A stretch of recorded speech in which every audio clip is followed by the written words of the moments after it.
虽然下早落着小雨，不过大台南26位百岁人瑞伫家属的陪同，伊来到议会，场面温馨热烈。其中年岁上大来自西港的109岁阿嬷黄燕，也真勇敢，同款抱着欢喜心，上届受到注目。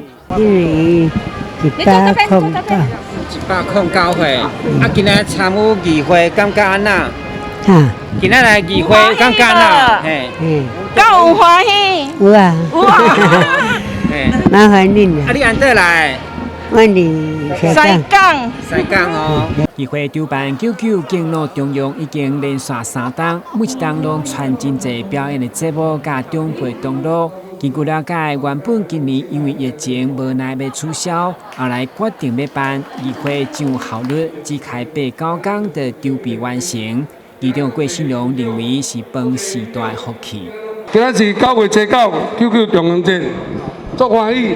阮台南市议会伫阮副议长甲所有议员热情来欢迎着将近要到30位的长者来到带着恁的子孙满堂来到议会这位所在，共同过着99中央的好日子。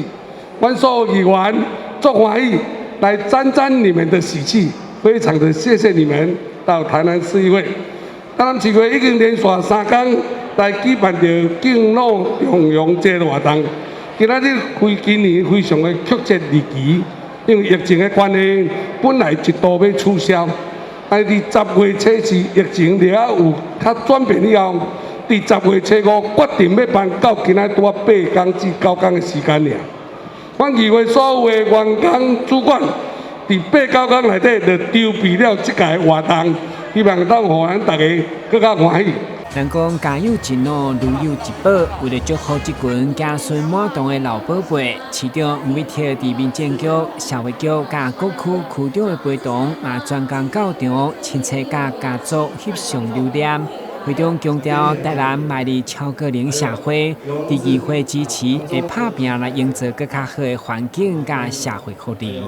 光是从去年到今年，那今年台南市满100岁的人数总共287位，那从去年到今年，刚刚满100岁的有121位，所以1年之间增加了121位100岁的，真的是让人感觉非常非常的欢喜尤其我说我们台南市187万人，满100岁的只有287位所以呢。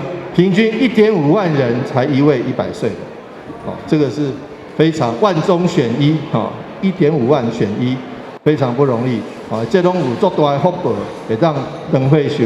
我想伫遮除了祝福我们100岁人瑞快快乐乐、健健康康之外，我们台南市满65岁以上的长者，满65岁以上，我2019年刚上任的时候，那个时候是27万5千人。现在已经31万8千人，短短3年增加4万人，所以呢，台南市也迈入超高龄社会。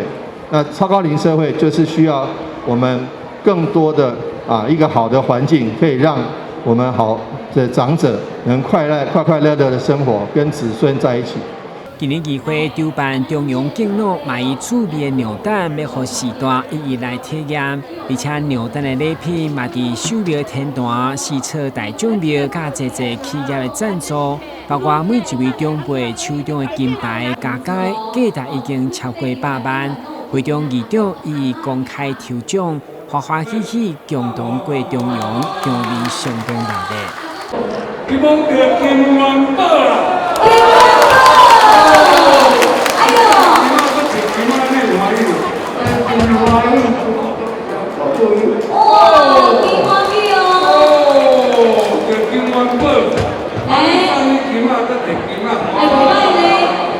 新闻军及林根采访报道。